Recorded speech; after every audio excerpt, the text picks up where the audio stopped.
Hello everyone and welcome to another episode of Stitching Tales. I am Johanna Lundström. And I am Malena Järpen. And today we thought it should be nice to do another update on what's been going on in our sewing business. Because the last update we did was episode 5. So if you want to go back to follow our story, we're trying to take our sewing business to the next level. I highly recommend you go back and you can hear some of the things that we were talking about then. And hopefully and thankfully, I think, some of the things that we talked about in the last episode, at least for Malena, has actually materialized. So, Malena, what has been going on since we last did an update? I think when we last did it, I just launched my free PDF pattern, Malva Tea.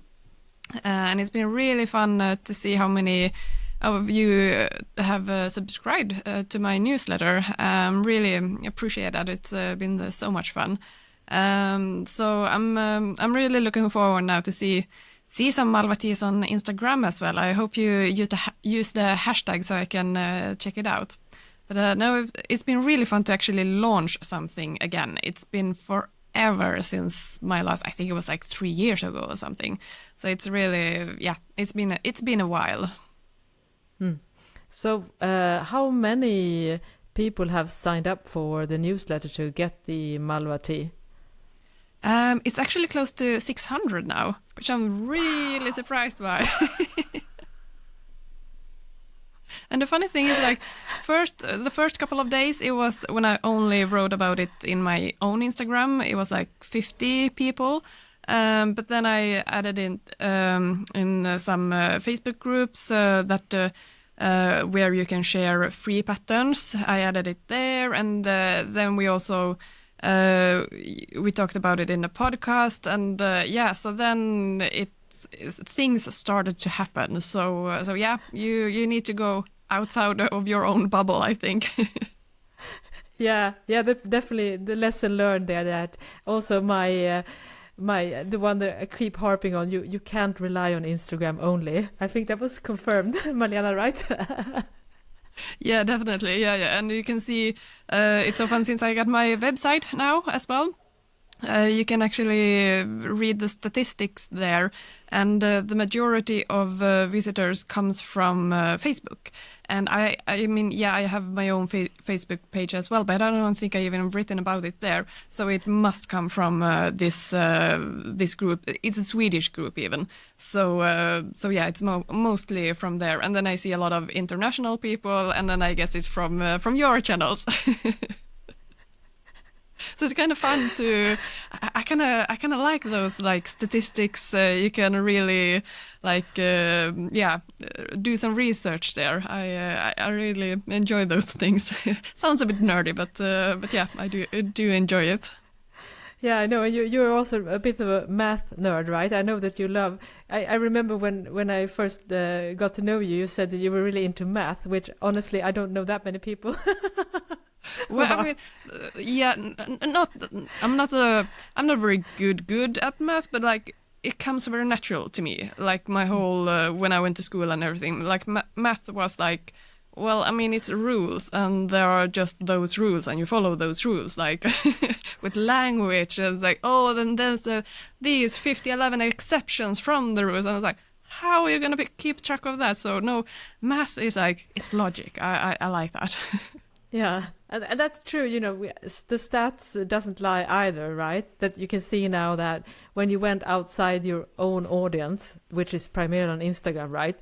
And you went outside that and went to a group that was outside your own community, and also with the help of the podcast, we're reaching more people, and you also been able to reach more people because I also posted it on YouTube, and I've seen a lot of people, if you're watching on YouTube, because we also do a video version of this podcast if you want to see how we look when we are recording this. And there were lots of comments there as well, you know, that people were downloading the pattern. So it's definitely, it again shows how it's really, really hard to grow if you're just trying to grow within your own audience group. It's such a slow process. So yeah, I mean, that's why people go on national TV, at least in the olden days, you know, you could just get so much more exposure if you had like this big platform to be upon, and we're not on national TV yet,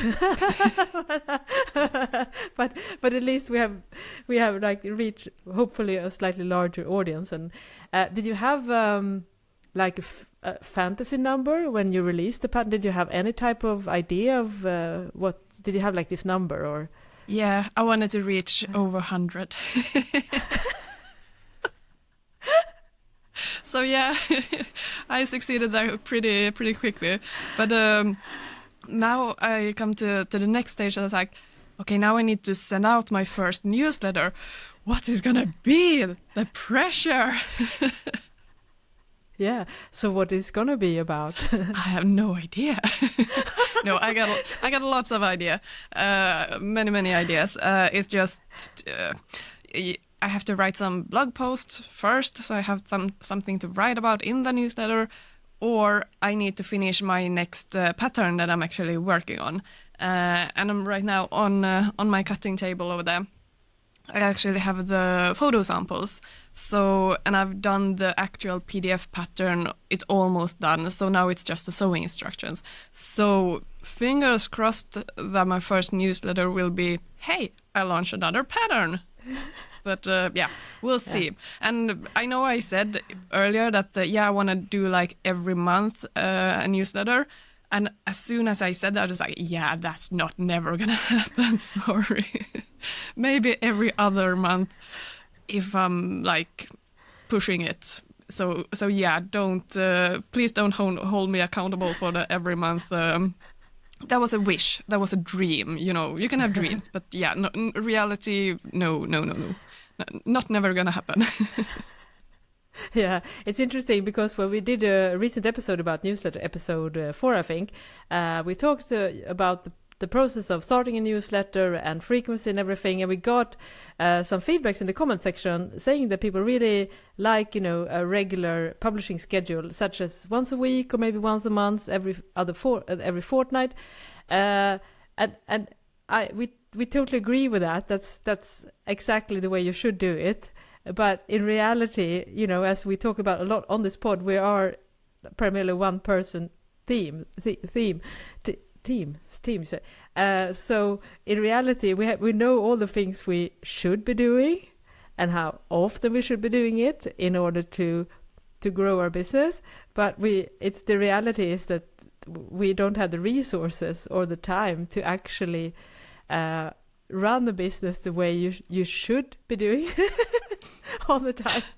Right. Yeah, no, but you have to prioritize your time, and unfortunately you can't prioritize everything. And right now I'm really prioritizing getting this pattern done, because I'm in the moment now with like I'm in the zone basically when I'm working with it, and I don't want to stop, because then you know it always takes so much time then to get back into it. So I really want to like focus on getting this one done.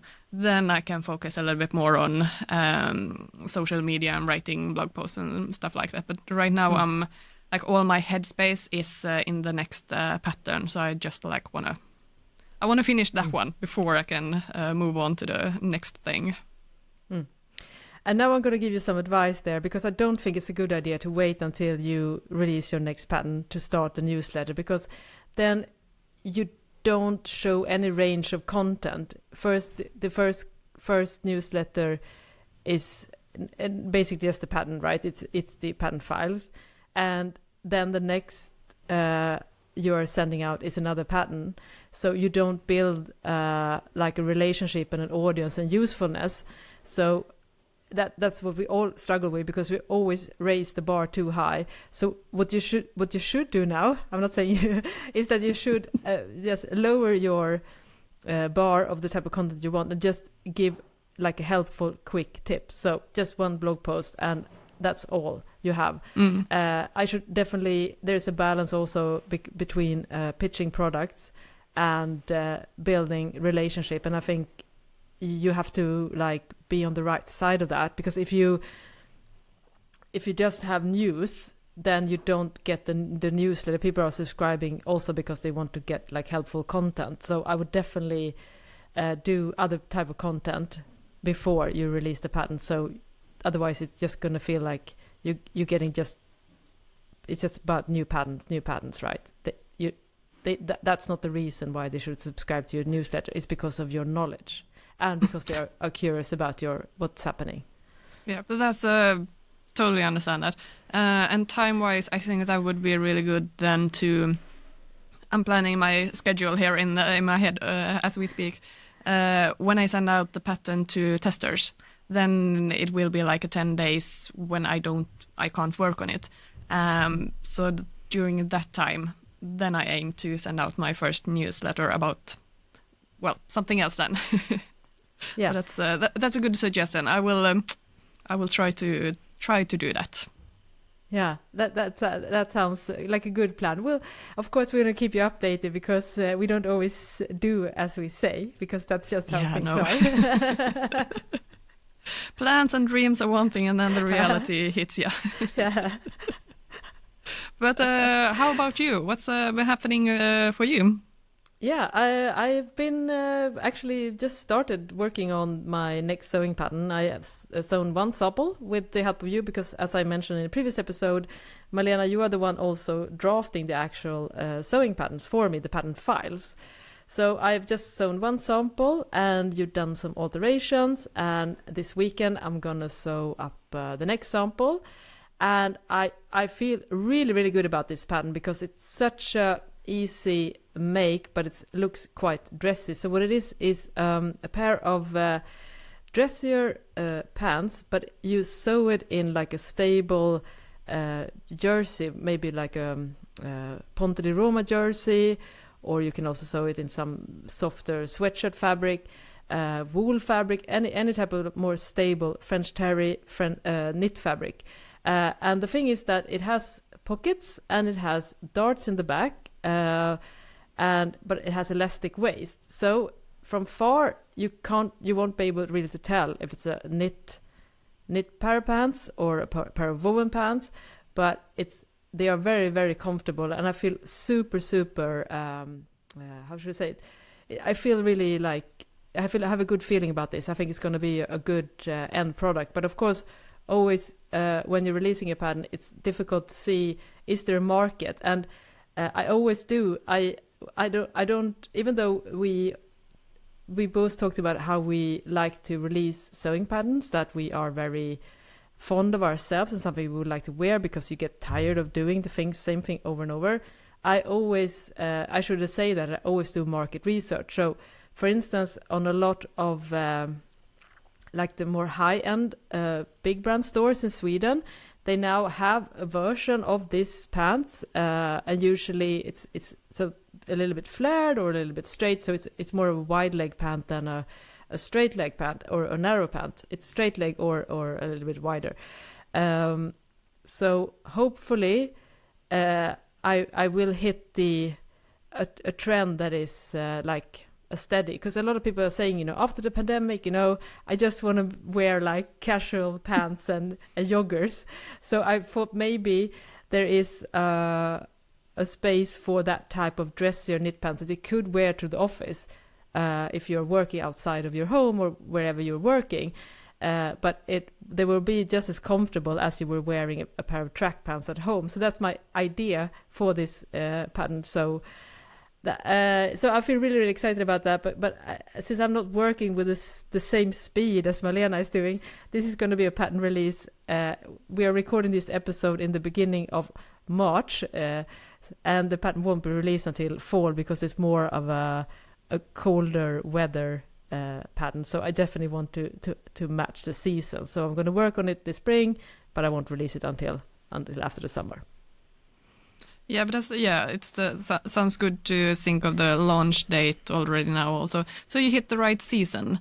And of course the weather can be, temperature can be really different from place to place. But you also don't want to maybe release something in the middle of the summer when everyone is away on vacation. I don't know if you sew more, or I think people sew less maybe on the vacation if you travel or being with your family and stuff. So yeah, the timing can be a good thing to think about.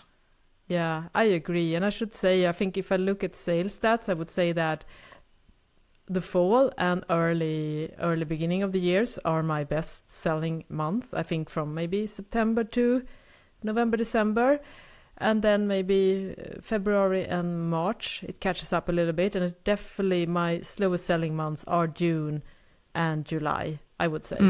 So yeah. I think that's probably, if you're listening and considering releasing something sewing related, you should probably not do it in the summer, because you won't get that kind of traction that you. Maybe I would, even if I were launching a swimwear pattern, I would still launch it like early summer or late spring, and not in the summer, even though you're probably not wearing it until summer, because people are just in a different mindset, I think. They don't want to be inside and sew, probably, even though they have more time, maybe.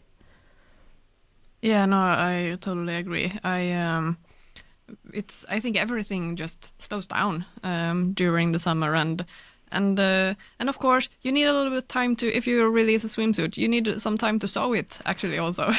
It doesn't happen instantly, and you need to buy the fabric and everything. It's just it takes a little while. And I always think, like, in the end of the summer, like beginning of the autumn, I think it's a fresh start. That to me is more like New Year. Yeah, that's a new start. But like when the school starts, that for me is mentally more of a fresh start. Like you get new projects again. You have rested during the summer, hopefully, and then you are like back to work again. I think that's more I have more energy to start working again in that time. Yeah, it's true. You feel kind of like, planning for the future and feel excited about stuff. Yeah, I totally agree. It's a new beginning. And also speaking about newsletter, I've because of the all the feedback that we got from our newsletter episode, I will now try to, I'm going to knock on some big piece of wood here, because honestly, it probably won't happen. But I'm going to try to put out a newsletter every other week, so every fortnight. So after we recorded this episode today, I'm going to start doing a newsletter. Hopefully it's going to be sent out later this afternoon. So yeah, that's my goal, basically, to be really consistent about the newsletter. And also another thing, which because I'm not currently active on YouTube, just because, as Malena says, it's so hard to do all the things at the same time. And I also have day jobs. I have 2 different day jobs. I don't work full time anymore, but I still have two day jobs as well that I have to juggle. And so that's why I don't do YouTube anymore, or right now I should say. But now this is the thing is, we're releasing the pod now on YouTube, and a lot of people are watching it, and that's awesome. But the thing is that most people that subscribe to my channel are not primarily interested in a podcast about sewing and running a sewing business. They are interested in getting more sewing tutorials. So what's happening right now, because I'm releasing the video version of this pod every week, I lose quite a bit of subscribers. So that's so sad to hear. Yes, I know. And I also want to say a big thank you to everyone who's watching this video version on YouTube. It means a lot. So and we get so many comments and wonderful feedback on the video version. So we're definitely going to keep that. That's not the issue here. The thing is that for my subscriber growth, and also this is like a vanity metric, but there is a thing that is called, I think it's the silver play button.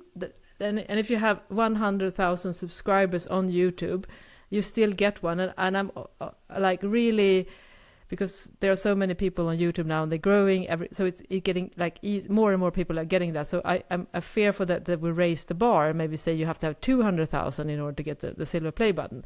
And the thing is, right now I am at about 93,800. So if my channel has its regular growth every month, I'm going to hit that goal by the end of this year. So, and I've had my YouTube channel since 2015, and this has been like a dream goal of mine. But the thing is, if I just keep releasing the podcast, that would unfortunately take me further from the goal. of getting hand trousers. But do you get any like benefits from like extra features or something when you reach that mark, or is it just for your own mind? It's 100% for my own vanity, and the validation, like the mental validation. I don't think subscribers can tell, but also you have to say, if you go to a YouTube channel and you see like 1,000K or whatever it would look like, it looks quite much better than 93,000. It's just a nice round number. It's like, yeah, no, I totally understand that. It's like when you have Instagram and you reach 1,000 followers, it looks nice. And I remember when I hit 10K followers on Instagram, it's just a nice, I know it's stupid, but it kind of matters still. So, long story short, I need to figure out a way of releasing, going back to my Sunday video, because I always released sewing videos on Sundays. So this weekend I'm actually going to start recording some videos again and do a batch. So hopefully I can. So I'm going to try and release that and see if that can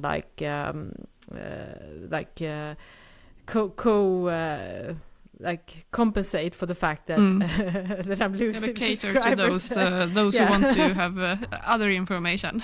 Yeah, exactly. So then they can feel confident they're going to get new sewing videos. Even though I think everyone should listen to our pod, apparently not everyone agrees. Yeah, but I mean, yeah, people want different things, and then they are not your people. Yeah, exactly. So it's just it's my very like vanity struggle right now. But yeah, I have a plan. We're gonna see in the next update. You're gonna hear if I manage to keep more subscribers. Yeah, no, but like from a business point of view, also that makes total sense, because where do you have the most followers? It's on YouTube, right?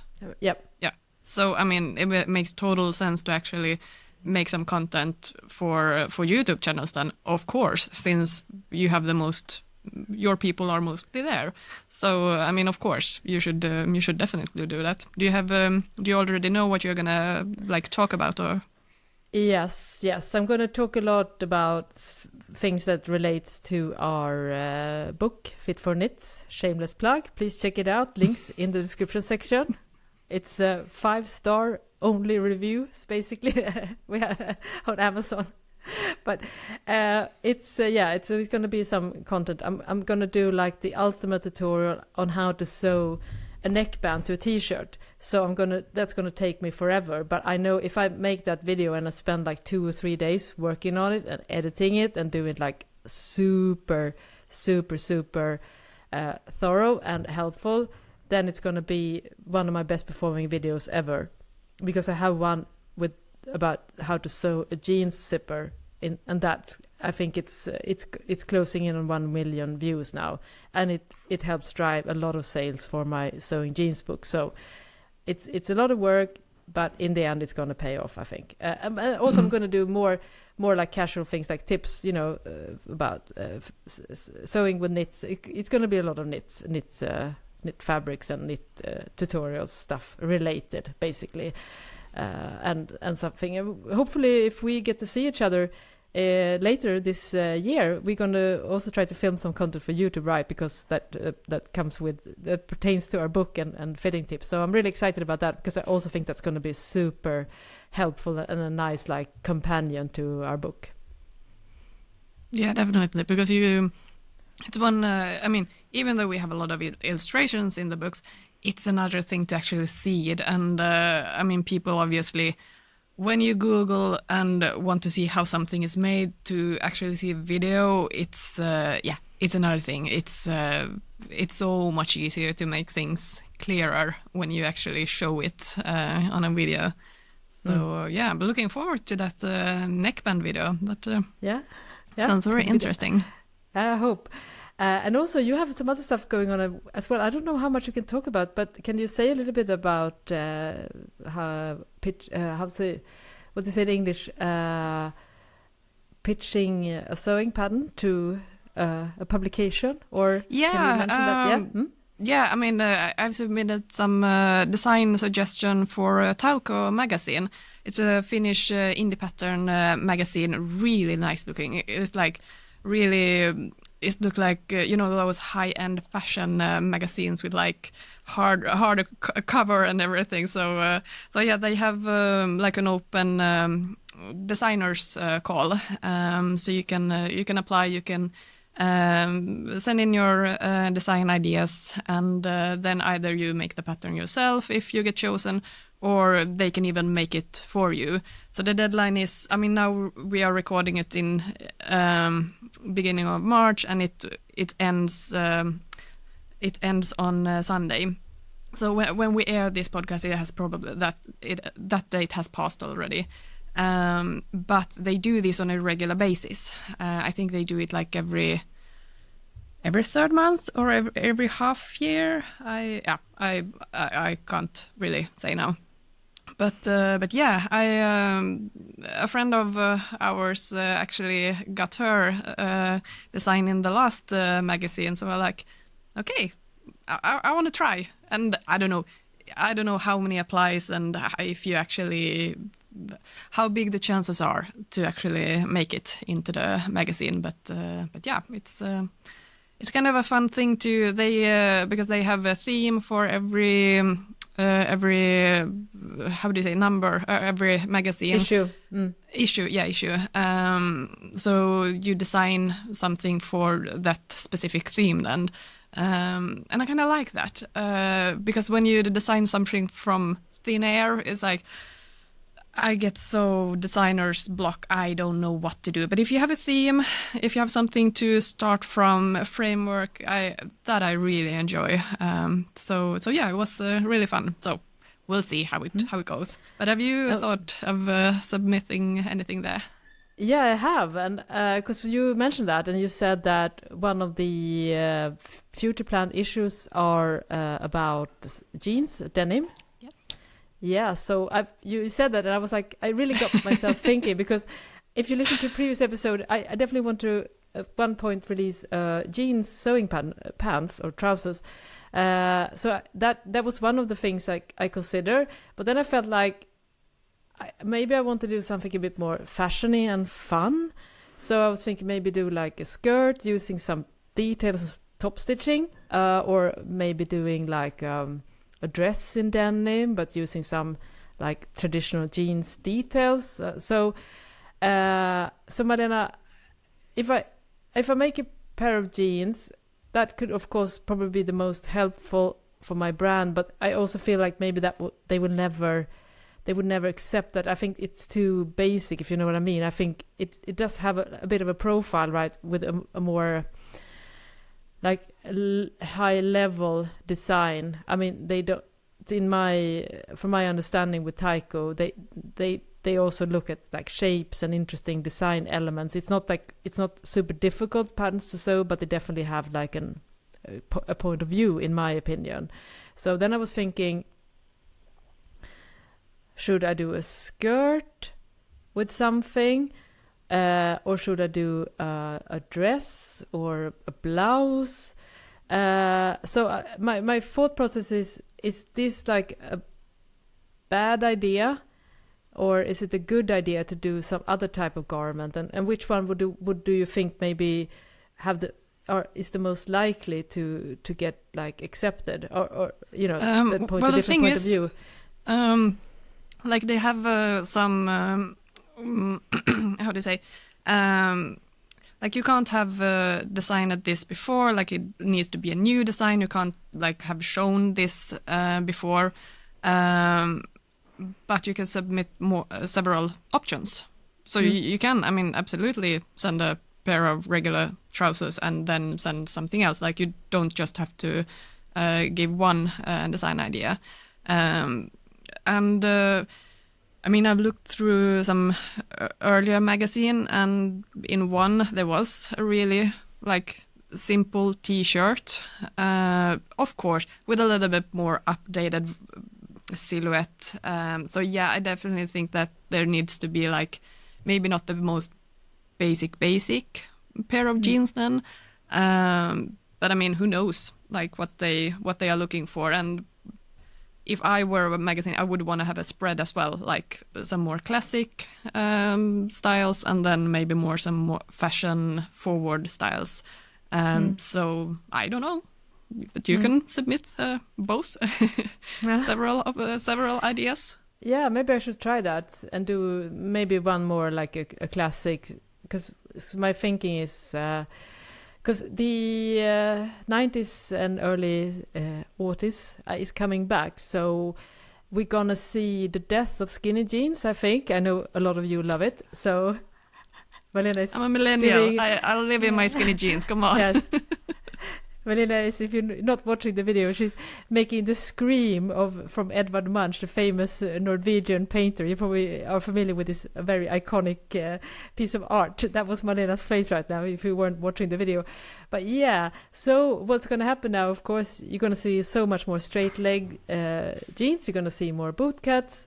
And I think you're also going to see more lower waist, so a bit more hip huggers things, and I think that the straight leg jeans is making a strong comeback, which is one of my favorite, because I never really was into skinny jeans, but I love straight leg jeans. So I was thinking maybe I could, because there's a slippery slope there between mom jeans, and also it's hard because a lot of people that are buying the Tauko magazine of grown-ups, they are probably not in their teens or early 20s, so they might not be, they might feel like they get like bad reaction towards the mom jeans. So I was thinking, how can I make this trend, like from a proportional perspective, enticing for someone in their 30s or 40s or 50s, that you could still feel like you were a bit on trend, but it's still a flattering silhouette, and you feel comfortable in it, so it's more up to date than skinny jeans. So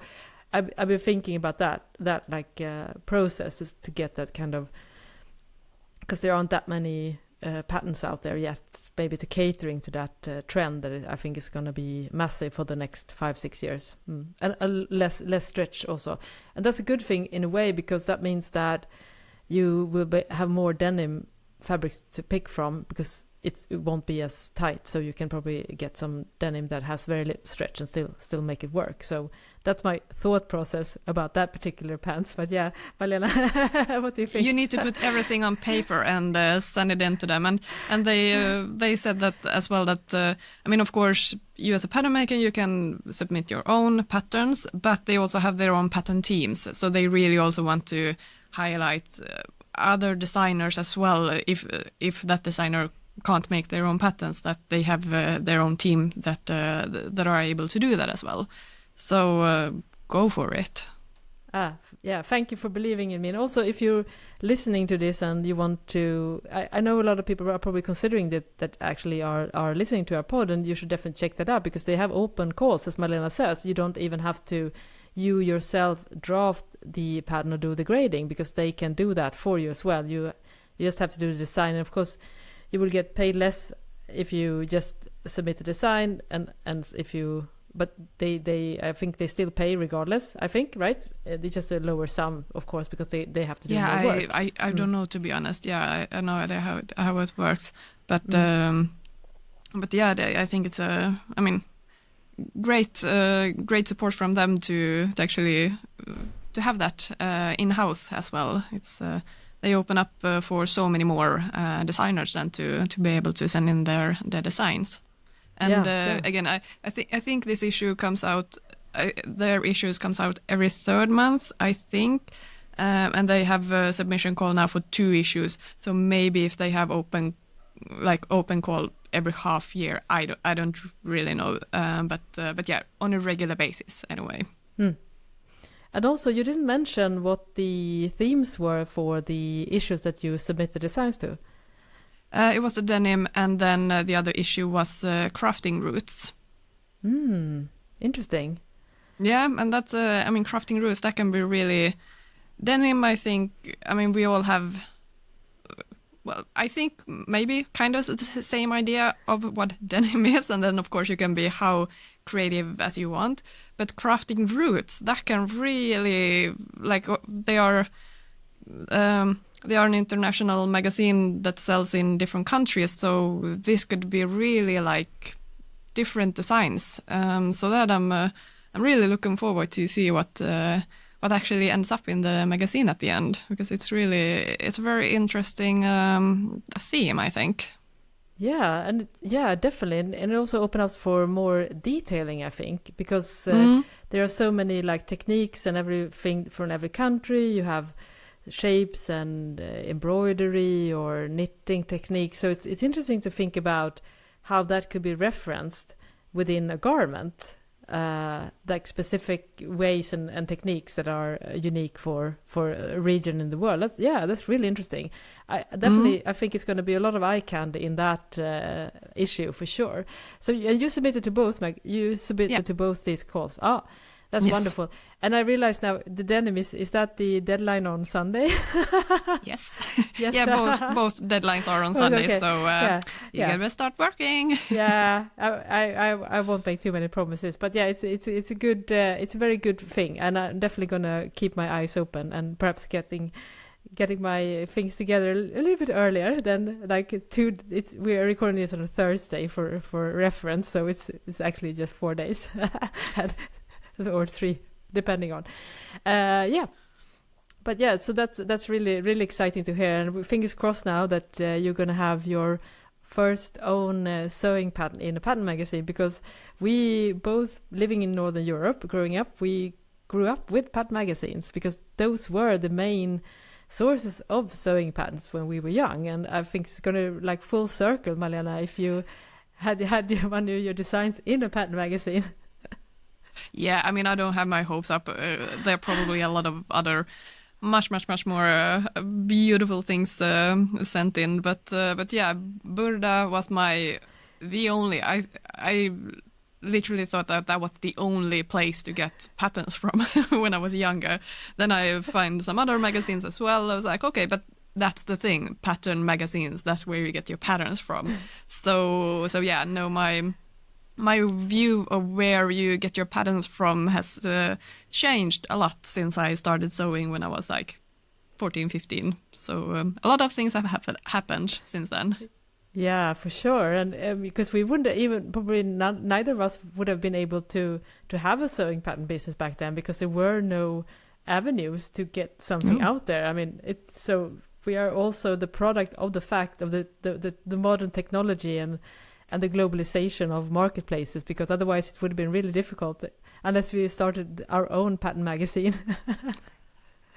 Also, there were some sewing pattern books also released, I remember, but it was extremely rare. And back in the days, we had a few sewing pattern companies as well that did paper pattern, but they all folded due to the recession in the 90s and the lack of interest in sewing as a hobby. So yeah, there were literally only one way of getting sewing patterns, and that was through the pattern magazines, and primarily Burda. So yeah, it's gonna be.